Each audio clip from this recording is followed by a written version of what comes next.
আসসালামু আলাইকুম। আমি স্বপ্না। আজকের কথাগুলো খুবই সহজ, কিন্তু আমার মনে অনেক গভীর। আমি আজ একটা কথা বলতে চাই। আমি কাউকে দোষ দিচ্ছি না।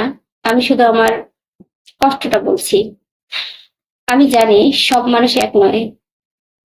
কেউ কষ্ট দেয় বুঝে, কেউ না বুঝে। কিন্তু কষ্টটা যখন নিজের হয়, তখন সেটা বড় হয়ে যায়।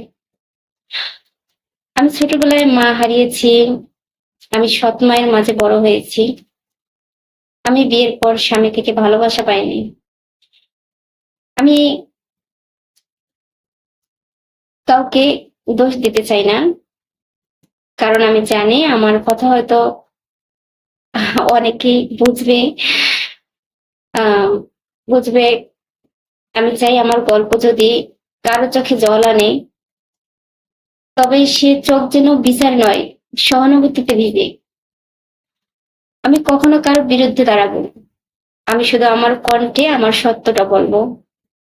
আমি স্বপ্না।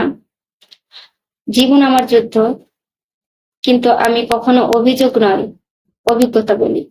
তুমি যদি আমার মতো কষ্ট পেয়ে থাকো, তাহলে জেনে রেখো, তুমি একা না। যদি আমার গল্প শুনে তোমার মনে শান্তি আসে, তাহলে শেয়ার করে দিও।